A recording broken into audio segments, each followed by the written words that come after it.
नमस्कार दोस्तों, मैं अंकुर उपाध्याय स्वागत करता हूं आप सभी का आपके अपने YouTube channel share market analysis में।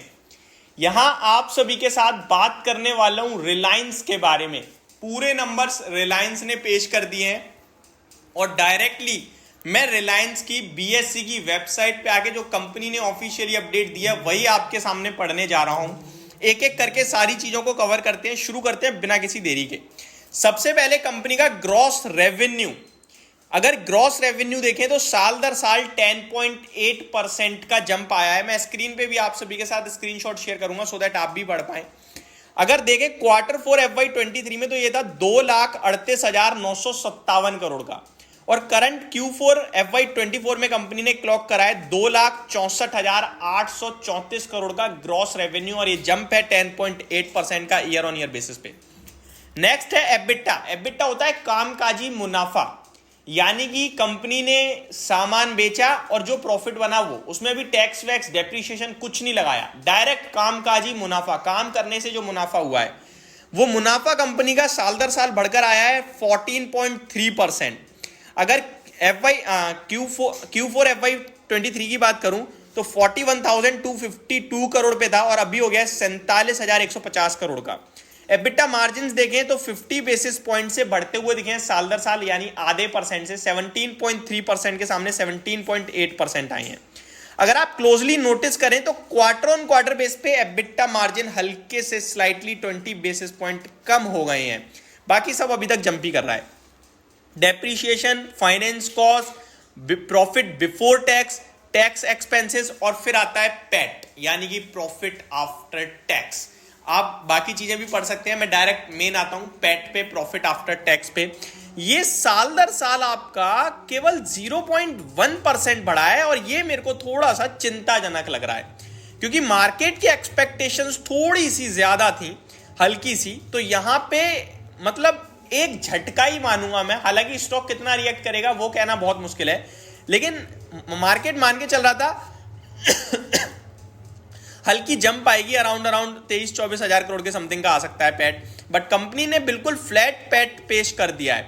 हालांकि क्वार्टर ऑन क्वार्टर बेसिस पे अच्छा जंप देखने को मिला है 10% के समथिंग, लेकिन ईयर ऑन ईयर बेसिस पे बिल्कुल फ्लैट रह गया है।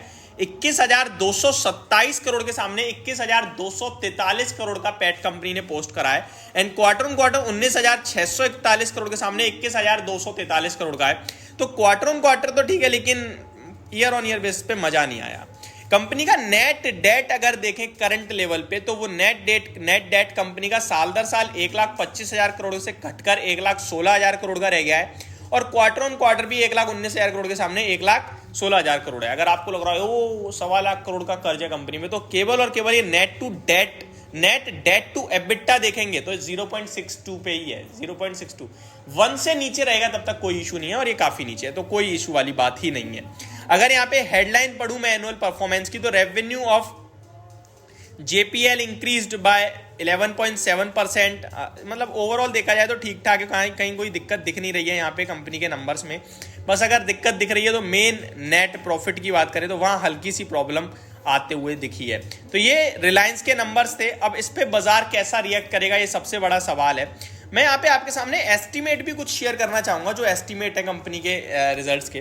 देखिए एबिटा कंपनी का 42,500 करोड़ का दिख रहा है रिलायंस का टोटल, अनुमान 40,000 करोड़ का था, तो ये बीट है पूरी तरीके से, अनुमान से बेटर है। फिर साल दर साल क्वार्टर ऑन क्वार्टर कैसा भी हो, मार्जिन जैसा कि मैंने बोला आपके क्वार्टर ऑन क्वार्टर घट गए हैं लेकिन ईयर ऑन ईयर बेसिस बढ़े हैं और अनुमान से काफी अच्छे हैं। अनुमान 17% का था। नेट प्रॉफिट देखे तो ये बस एक चीज है जो थोड़ी सी कमजोर रह गई है, बाकी सब कुछ तंगड़ा रह गया है। और कंपनी के जियो फाइनेंशियल की बात, माफ कीजिएगा, जियो फाइनेंशियल नहीं, रिलायंस जियो सिम की बात करें अगर, टेलीकॉम बिजनेस जो है इनका, उसका आरपू जो आया है वो 181 रुपीज का है, जो कि अच्छा ही मानूंगा मैं। जियो ने कुछ और अनाउंसमेंट भी करी है।